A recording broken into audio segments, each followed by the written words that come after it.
तर hi hello नमस्ते 6:15 वाजलेले आहेत. तर हाय हॅलो नमस्ते मैत्रिणींनो, खूप खूप मनापासून पुन्हा एकदा तुमचं स्वागत करते. आजच्या सुंदर दिवसाची सुरुवात मी तुम्हाला हे बघा शिलाँग दाखवून करणार आहे. तर आज ना जवळ वाजले आहेत 7:30 आणि शिलाँगमध्ये ना जवळपास आपल्याकडे जेव्हा दिवस निघतो म्हणजेच 1.5 तास आधीच इथे दिवस निघतो. तर हे बघा मी तुम्हाला आता व्ह्यू दाखवते. मी आलेली आहे टेरेसवर. तर शक्य होईल तेवढं मी तुम्हाला इथं आता शिलाँगचा जो आहे ना व्ह्यू दाखवते. इथे जवळपासनं 4:30 4:30 वाजताच दिवस निघतो. जसं आपल्याकडे 6 वाजता जेवढा दिवस निघतो ना, तर इकडे 4:30 वाजताच दिवस निघतो आणि 4:30 वाजताच डुबतोसुद्धा. तर मी तुम्हाला आता टेरेसवरून हा शिलाँग दाखवणार आहे आणि माझं सकाळी 6 ते 9चं रुटीन तुमच्यासोबत शेअर करणार आहे. तर व्हिडिओ पूर्ण फुल वॉच करा. नवीन असल्यास चॅनलला सबस्क्राईब करा. चला मग दाखवते आता शिलाँग. तर हे बघा मैत्रिणींनो, हा आहे सकाळचा व्ह्यू. तर 7-7:30चा हा व्ह्यू आहे. इथे ना लोक थोडं उशिराच उठतात कारण थंडी इतकी असते. आता आपल्याकडे टेम्परेचर आहे 44 जवळपास, म्हणजे कमीच असतं महाराष्ट्रामध्ये. 40 ते 45पर्यंत टेम्परेचर आहे आणि इथे तुम्ही विचार करू शकता किती टेम्परेचर आहे. म्हणजे आपल्याकडे जेव्हा हिवाळा असतो ना, तर जेवढं टेम्परेचर असतं त्याहीपेक्षा कमी, म्हणजे 22, कधी 22 दुपारी वगैरे असतं आणि सकाळी मॉर्निंगला आणि इव्हिनिंगला जवळपास ना 17-18 असं टेम्परेचर असतात. विचार करू शकता किती भयानक थंडी. बापरे, इकडे तर 2-2 स्वेटर्स, सॉक्स, फरशीवर असं पाय ठेवता येत नाही, इतकी थंडी फरशी. म्हणजे वाटते ब्लँकेट लागतो. आणि इकडे फॅनचा तर विचार करा ना तुम्ही, तर फॅन अजिबात लागत नाही. म्हणजे एसीचं तर काही कामच नाही आहे इथे, एसी कूलरचं. पण साधे जे आपले फॅन असतात ना, त्याच्याशिवाय आपल्याला होत नाही.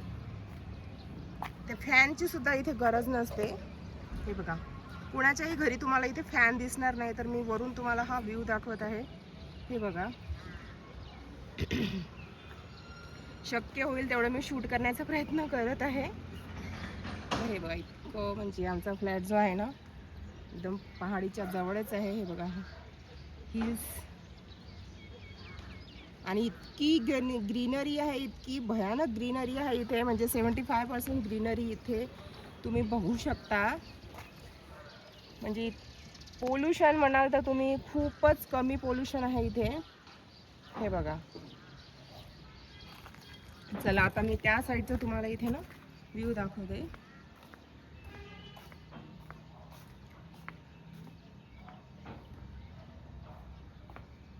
हे बघा,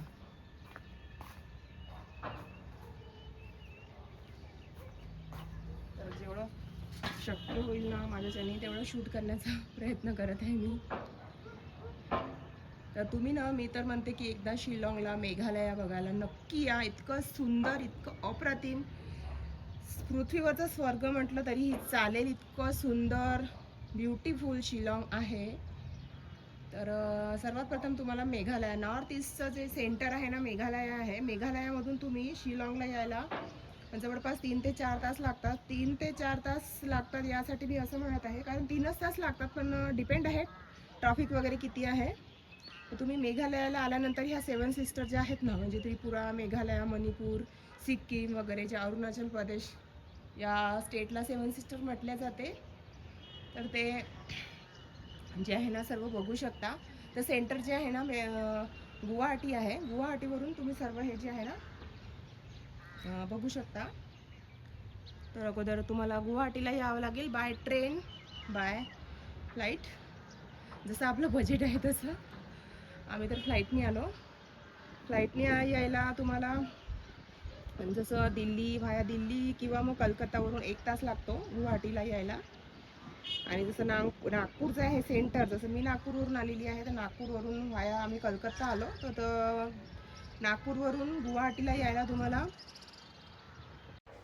तर नागपूरवरून गुवाहाटीला यायला सर्वात आधी तुम्हाला नागपूरवरून तुम्हाला कलकत्ता किंवा दिल्लीला यावं लागेल. जवळपास 1.5 तास लागतो बाय फ्लाईट. आणि मग कनेक्टिंग फ्लाईट कलकत्तावरून, मी तर कलकत्तावरून आली. कलकत्तावरून तुम्हाला गुवाहाटीला यायला 1 तास लागतो आणि मग तिथून शिलाँगला यायला 3 ते 4 तास लागतात. आता डिपेंड आहे ट्रॅफिक किंवा मग तुम्ही मध्ये काही ब्रेकफास्ट वगैरे करण्यासाठी थांबलात तर मग 4-4.5 तास लागतात. कारण शिलाँगला इतकी भयानक ट्रॅफिक असते, कारण रस्ते खूप छोटे आहेत, अरुंद आहेत. आणि दुसरी गोष्ट म्हणजे पहाडी एरिया आहे आणि प्लेन एरिया नाही आहे. तुम्हाला इथे फ्लॅट सरफेस दिसणार नाही, फ्लॅट एरिया नाही आहे. म्हणजे पहाडी एरिया, कधी उंच कधी खाल, आणि रस्ते खूप छोटे आहेत, अरुंद आहेत. त्यामुळे ट्रॅफिक भयानक इथे जाम होते. आणि तुम्हाला ओव्हरटेक करण्याचा तर तुम्ही विचारच करू नका की मी ओव्हरटेक करीन आणि जाईन. तर तुम्हाला थांबावंच लागतं. ट्रॅफिकमध्ये अडकलात ना तर तुम्हाला 4 तास तर 4-4.5 तास तर लागतातच. किंवा मग दुपारी याल ना तर दुपारी तेवढी ट्रॅफिक नसते. तर त्यामुळे तुम्ही गुवाहाटीवरून शिलाँगला 3 तासामध्ये येऊ शकता. आणि गुवाहाटीवरून शिलाँगला येताना तुम्हाला उनियम लेक जो आहे ना, प्रसिद्ध लेक आहे, तो सुद्धा बघायला मिळतो. तर मग शक्य होईल तेवढा मी तुम्हाला इथे शिलाँग दाखवण्याचा प्रयत्न केलेला आहे. तर हे बघा, आता मी इथे वरती 10 ते 15 मिनटं व्हिडिओ शूट करून घेतला. आता माझ्या मिस्टरांना जायचं ऑफिसमध्ये.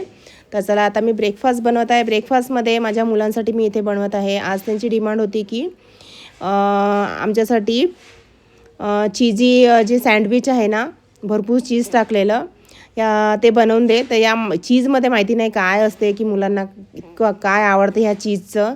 तर भरपूर चीज टाकून मुलं बोलले की आम्हाला चीजी सँडविच बनवून दे. तर त्यांच्यासाठी मी आता हे सँडविच बनवत आहे. सर्वात आधी आलूची ना चटणी वगैरे तयार करून घेते. तर ही आहे माझी किचन शिलाँगमधली. म्हणजे आता मी 1 महिना इथेच राहणार आहे शिलाँगमध्ये. माझ्या मिस्टरांचा जॉब आहे इथे. तर मुलांना सुट्ट्यासुद्धा आहेत, तर आम्ही भरपूर फिरणार आहोत. तर नवीन असल्या चॅनलला सबस्क्राईब करा. मी तुम्हाला पूर्ण मेघालय जो आहे ना दाखवण्याचा प्रयत्न करेल. म्हणजे मी जिथे जिथे जाईन ना तिथे तिथे संपूर्ण दाखवण्याचा तुम्हाला प्रयत्न करेल. तर आता मी नाश्ता करून घेत आहे. सँडविच झाल्यानंतर माझ्या मिस्टरांना आमलेटसुद्धा लागतं, तर मी आमलेटसुद्धा सोबतच करून घेणार आहे.